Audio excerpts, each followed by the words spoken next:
पिछले कई हफ्तों से इंडिया की सबसे बड़ी एयरलाइन इंडिगो एक ऐसे एविएशन क्राइसिस से गुजर रही है जिससे पूरे सेक्टर की हवा बदल रही है।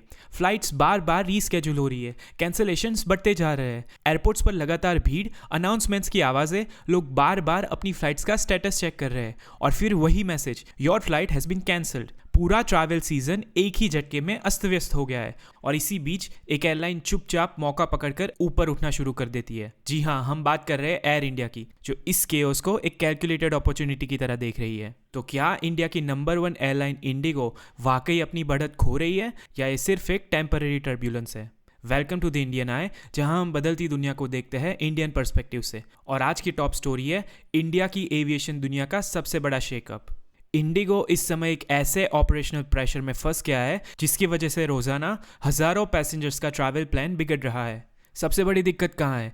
प्रैट एंड विटनी इंजन की समस्या, यानी वो इंजन जिन पर इंडिगो के A320 नियो प्लेन्स उड़ते हैं, उनमें बार बार टेक्निकल इश्यूज आ रहे हैं। इन इश्यूज की वजह से इंडिगो के कई A320 नियो एयरक्राफ्ट जमीन पर पड़े हैं।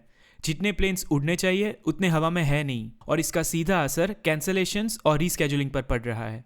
इंडिगो ने डैमेज कंट्रोल करने की कोशिश की, जैसे कि दूसरी कंपनियों के प्लेन्स किराए पर लिए गए, कुछ उड़ानों को मिलाकर एक कर दिया और पायलट्स को एक्स्ट्रा और सख्त शिफ्ट्स पर काम पर लगाया। लेकिन ये सब टेम्पररी फिक्सेस है क्योंकि ग्राउंडेड एयरक्राफ्ट की संख्या लगातार बढ़ रही है और एयरलाइन के अंदर भी प्रेशर साफ दिख रहा है। पायलट ज्यादा घंटे उड़ रहे हैं, फटीग रिपोर्ट्स भी सामने आ रही है और एविएशन सर्कल्स में ये बज़ है कि एक बड़ी वेव में इंडिगो के पायलट्स दूसरी एयरलाइंस में जंप कर सकते हैं। यानी क्राइसिस सिर्फ पैसेंजर्स पर नहीं, कंपनी की बैकबोन यानी कि पायलट्स पर भी आ गया है। और इसी केओस के बीच एयर इंडिया ने भी एक चाल चल दी।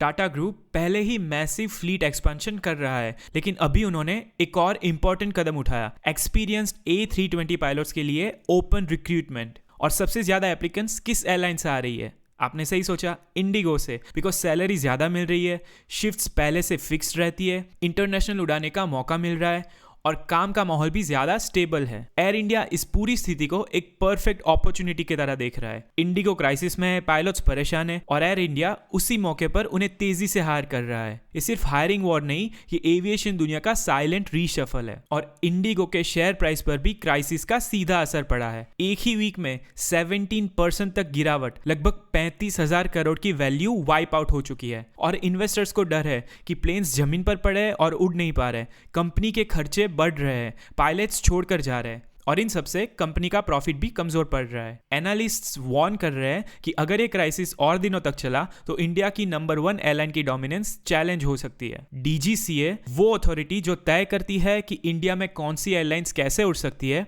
उसने इंडिगो के CEO और COO को शोकेस नोटिस भेजा है, यानी कि एक ऑफिशियल वार्निंग जिसमें कंपनी को जवाब देना होगा कि ये पूरा प्रॉब्लम आखिर हुआ कैसे। 2000 से ज्यादा कैंसलेशंस को DGCA ने अनएक्सेप्टेबल कहा है। इसी के साथ गवर्नमेंट ने एक डेली क्राइसिस मॉनिटरिंग पैनल भी बनाया है, मतलब हर दिन एक स्पेशल टीम बैठकर देख रही है कि इंडिगो की हालत सुधर भी रही है या नहीं। इसी दौरान गवर्नमेंट ने एक और बड़ा कदम भी उठाया है, वो इंडिगो की फ्लाइट्स और रूट्स को टेम्पररीली कम करने की तैयारी कर रही है, क्योंकि एयरलाइन जितनी फ्लाइट्स बेच रही है उतनी रिलायबली चला नहीं पा रही है। ये एक तरह का करेक्टिव स्टेप है ताकि बाकी पैसेंजर सफर ना करे और मार्केट में ओवरऑल कैपेसिटी बनी रहे। पार्लियामेंट में भी सवाल उठे, क्या इंडिगो का इतना बड़ा मार्केट शेयर एक तरह की मोनोपोली बन चुका है? सुप्रीम कोर्ट ने भी नोट किया है कि गवर्नमेंट पहले से ही एक्शन में है, मतलब अब प्रेशर सिर्फ पैसेंजर्स का नहीं, रेगुलेटरी और पॉलिटिकल दोनों तरफ से बढ़ रहा है। और दूसरी तरफ जब इंडिगो स्ट्रगल कर रहा है तो एयर इंडिया धीरे धीरे मजबूत हो रहा है। उनकी फ्लाइट्स कैंसिल नहीं हो रही है, क्रू की कोई कमी नहीं है, पायलट्स की तेजी से भर्ती हो रही है और नए प्लेन्स भी फ्लीट में जुड़ रहे हैं। टाटा ग्रुप इस मूवमेंट का मैक्सिमम फायदा उठा रहे हैं। इंडिगो के टर्ब्यूलेंस ने एयर इंडिया को एक खुला रनवे दे दिया है और इस बार उनकी टेक ऑफ सरप्राइजिंगली स्मूथ लग रही है। और यही आज की सबसे बड़ी तस्वीर है, एक तरफ इंडिगो का ऑपरेशनल संकट और दूसरी तरफ एयर इंडिया का लगातार मजबूत होता कदम। एविएशन सेक्टर में ये बदलाव सिर्फ आज की कहानी नहीं है, ये आने वाले महीनों की दिशा भी तय करेगा। यही था आज का ग्राउंडेड लेकिन शार्प अपडेट। आगे क्या होता है हम आपको जरूर बताते रहेंगे। अब चलते हैं दुनिया की सबसे बड़ी टेक इकोनॉमी की तरफ, जहां लेऑफ्स की एक नई और इस बार थोड़ी गहरी लहर शुरू हो गई है और इसका असर सिर्फ अमेरिका तक सीमित नहीं रहेगा, इसका रिपल दुनिया के हर कोने तक महसूस होगा। पिछले 48 घंटों में कई बड़े US टेक जायंट्स ने एक साथ फ्रेश लेऑफ्स अनाउंस कर दिए हैं और ये सिर्फ नंबर्स नहीं है, ये एक पैटर्न है जो फिर से वापस आता दिखाई दे रहा है। रिपोर्ट साफ कहती है कि इस बार लेऑफ्स के पीछे 3 बड़े कारण हैं।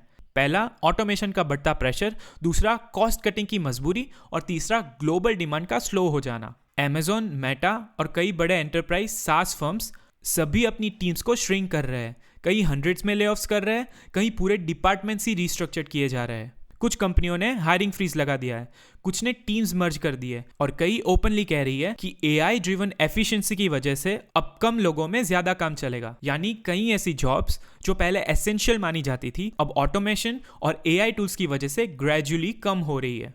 ये ट्रेंड सिर्फ यूएस तक नहीं रहेगा। टेक इंडस्ट्री ग्लोबली एक नए फेज में जा रही है जहां एफिशिएंसी, ऑटोमेशन और लीन टीम्स नई रियलिटी बन रही है। इंडिया पर भी इसका सीधा असर पड़ेगा, जैसे कि IT कंपनीज को काम कम मिल सकता है, फॉरेन क्लाइंट्स नए प्रोजेक्ट्स देने में स्लो हो सकते हैं और स्टार्टअप्स को पैसा जुटाना और मुश्किल होगा और रिमोट वर्कर्स को जॉब के लिए ज्यादा कंपटीशन झेलना पड़ेगा। एक्सपर्ट्स ऑलरेडी प्रिडिक्ट कर रहे हैं कि 2025-26 टेक हायरिंग साइकिल्स पिछले दशक के मुकाबले काफी अलग दिखेंगे। एक तरह से टेक वर्ल्ड फिर उसी पुराने साइकिल में लौट रहा है, growth, slow down and then restructuring. और इस बार इस साइकिल की स्पीड AI और ऑटोमेशन ने और भी तेज कर दी है।